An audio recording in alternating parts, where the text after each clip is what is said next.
if you are preparing for the NCLEX exam, you need to know what areas to focus on the most. Now, let us start with the RN, right? The RN. Now, remember I said we have what, 8 content, right? Which are the categories? 8 categories for the NCLEX exam, right? Now, in this video, I'm just only going to tell you the area you need to focus on. Now, management of care have 18%, right? Followed by farms, right, which is 16%. And then we have physiological adaptation, right? Physiological adaptation, which is 14%. Then we have safety and infection control, safety and infection control, right? Let me just say, okay, this is 13%. We have 5 of them. Okay, reduction of risk, right? This is 12%. The other ones are just 9%, 9%, and 9%. So this is 1, 2, 3, 4, 5, 6, 7, 8. Now, a lot of students focus on the 9%. Now, if you equal this, you're going to get 27%. But if you equal all this, what's the meaning of 27%? That is 73%. So if you practice to know only this, guess what? You're going to fail the exam because you just have 27% knowledge, right? Even if you practice to know just one of these, let me say you practice to just know one of these, 27 plus 18, right? 45. So 45 is not still enough to pass 100% exam, right? It's not still enough to pass 100% exam. So you need to know this. Focus on this last. Know this first. Focus on this last to achieve 73%. Now, when you are done with this, then you now want to know your case study, bow tie, chat question, right? In addition, you will be able to pass the exam in 85 questions, right? 85 questions. So you'll be able to pass in 85 questions, right? So now for the PN, right? The PN also have what 8 category. Now for the PN, you have your coordinated care to be 21%. The PN is a lot for you to know, right? You also have your safety and infection control to be 13%. You also have your farm, right, to be 13%, right? You have your reduction of risk to be 12%. You have your psych to be 12%. You have your basic care and comfort to be 10%. You have your let me just say the last part, right, is 10%. We have 10%, and then we have 9%. So this is 29%, right? 29%. So we have 29% here. Is this going to make you pass the NCLEX exam, or you need to focus on all this one that give you 71%? Which are you going to focus on? All these that give you 71%, or you are going to focus on these that give you 29%? Right, this is where you need to focus on. So a lot of students focus here, they only have 29% knowledge at the end of failing the NCLEX exam. Most people don't know how to understand their test plan. I mean, their candidate performance report. After failing the NCLEX exam, the NCLEX is going to give you a candidate performance report. Here, you need to be able to see which of these areas, which of the 8 category did you have below the passing standard, near the passing standard, or what above the passing standard, right? Those areas that I listed that will give you 73% for the RN and 71%, right, for the PN. You need to be above the passing standard in those areas, right? In order to pass the NCLEX exam, you need 5 questions. If you are not above the passing standard in those areas, and you are like 4 above the passing standard or 3, your question might take you all the way to 150 question, anything between 86 to 150 question, right? But if you can beat those areas above the passing standard, trust me, I'm telling you are going to pass there. 73%, you pass in 85 questions, right? If you are 50%, 50-50, right? Then the NCLEX might not send you to take more questions, right? To also show that you are able to become a registered nurse. Now, this is it. You have your radar right here. This is 0, -1, 1, 2, 3. -2, -3. Now, this is where you are starting your exam, right? The passing standard is set at 0.00 for the registered nurses, but for the PN, the passing standard is set at 0.18, right? 0.18, yeah, that's correct. Now, all you now need to do in this area is to, when you start answering your question, if you get the first question correctly, you go up the scale, right? If you get the second one correct, you go up the scale. If you get the third one wrong, you go down. Fourth one wrong, you go down. Fifth one wrong, you've started being what? Below the passing standard. So if you end up finishing that category, let us say the first category for coordinated care is 21% for the PN, and then management of care is 18% for RON, right? For the RON. Now, 21%, right? How many questions will you be tested for 21%? Let's do the math together. Now, for 20, you just say 21 divided by 100 multiplied by 85 questions. If you want to pass the exam in 85 questions.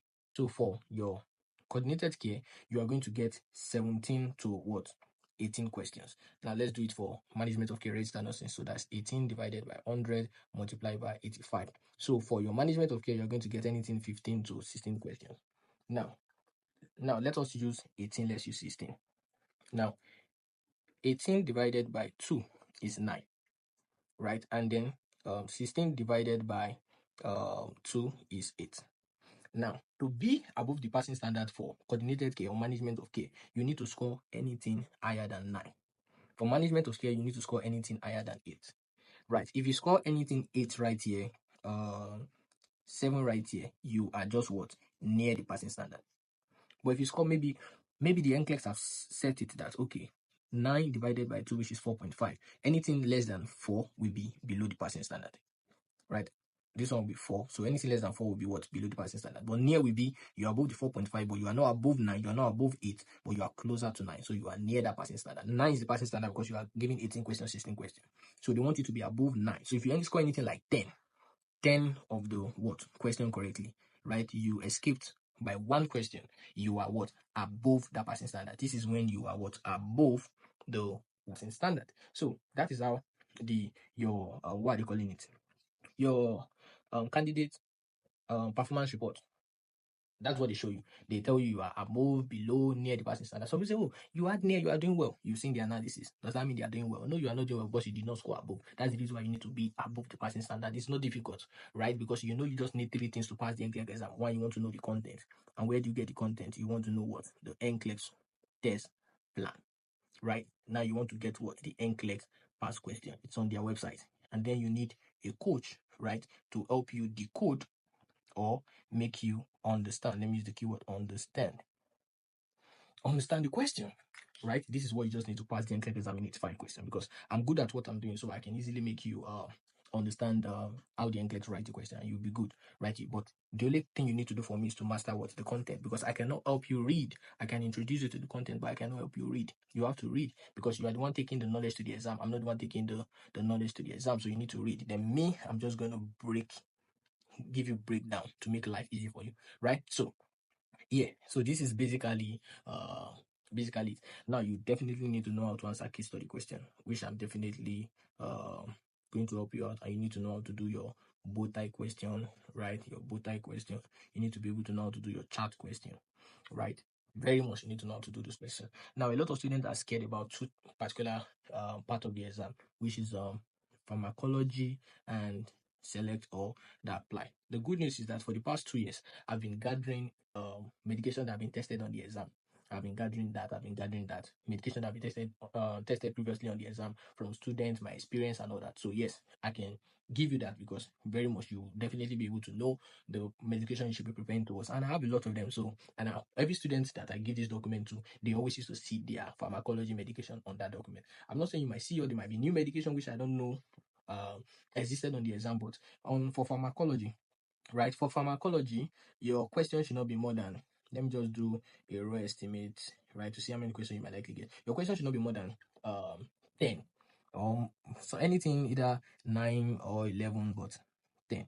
Now, for the PN, you only get pharmacology question, right? But for the RN, you get both medication and parentera part, right? The parentera part, right? So it's two. So yeah, but all in all, you are not getting so many medication. You are just going to get some. So if from the document maybe you have 5 medication, I can guarantee you are going to see 3 from the document. I'm 100% going to guarantee you that, because these are not medication I just sat down and just group them or pick them from. No, I actually got them from people that have taken the NCLEX exam, from my experience as well, right? So that's that. So the next part is what we call the SATA, right?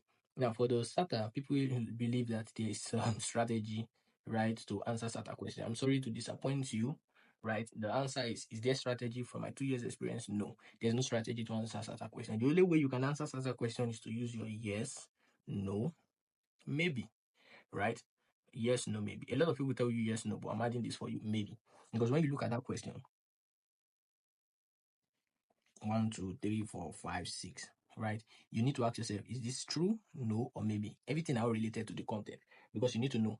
NCLEX test you on what is on the test plan, right? So you need to like find out what content are they testing me on, and then answer. So is this answer correct? Yes, no, maybe, based on the content. Is this correct? Yes, no, maybe, based on the content. Yes, no, maybe, based on the content. So that's how you'll be able to navigate it. So if you have maybe like 3 maybes, 1 yes, you can say, okay, this is your guaranteed answer. Then you come back to the maybe this one is a no. No, you've eliminated these 2, you are left with these 3, maybe. Then come back to answer yes, no, yes, no, yes, no. Then you look at it again to the content. You keep looking at it like that, and then you say, okay, this is a no, you eliminate this, you are left with 2, and you say your answer is 1, 3, and 4. Right? Now, the extra secret I tell my students to do is this. I tell you, okay, right now, you have 1, 2, 3, 4, 5, 6 option, right? Say select or apply, right? Select only answers that you are very confident with, that you can beat your chest and say yes, it is very correct, right? You can say it's very correct. So select those answers, right? So if you're only sure about 2 answers, just select the 2 answers and move on, right? It's better to score 2 than to have negative of any answer that you selected that is wrong on your select or apply. Now, another thing I also tell students is this: if you happen to have just 1 answer, and then you feel that is the only 1 answer you are selecting, don't move to the next question. Select another answer. Even if you are not sure, select. If you have 2 answers that you're 100% sure about, yes, select 2. But if you're having 1 answer, I would advise you don't move to the next question, because if the answer is correct, it might cause you a problem, right? In the aspect of, now, if this answer have 4 answers, you have 1/4. Now, the NCLEX can identify that you have little knowledge of that question, if not the 100% knowledge. So the next question they might give you might be challenging, right? But guess what? If you decide to select maybe a certain answer, maybe this answer make this other answer you selected wrong, which was +1 before, but -1 made it 0/4, it's good, because the next question the NCLEX is going to give you will be very what? Easy, and you can use that question to gain back this point. Right? And guess what? The NCLEX started with maybe select or apply. You had problem with that select or apply question. Your next question, that maybe you got this question wrong, 0/4. Now, your next question might not be select or apply, and it will be a very easy question, because the NCLEX wants you to recover back this lost answer. But guess what? If you have recorded on the system 1/4, there's no way you can change 1/4. Right? It will be counted, but it might not be beneficial, because 1/4 is what? Right? 1/4 is what? It might not be beneficial. You want to do something, because right now, let us say this is the scale, right? And let us say this is where you are, right? And this is 1 question, -1. Now, you did not get this question correctly, so you cannot go all the way to the 1 point. Instead, you might just go something like this. So you are still above. Now, getting it wrong, you drop.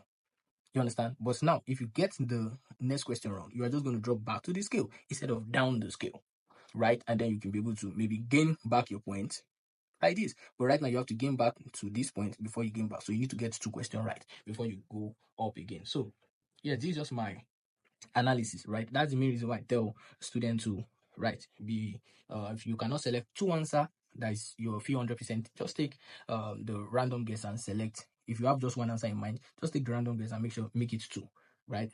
And if you also know the correct answer, you can select all the correct answer. There's no point leaving point on the table, or leaving any point behind. If you're 100% confident of that question, go for it. But if you're trying to depend on what strategy, I'm sorry, there's no strategy, right, to help you out with select or apply.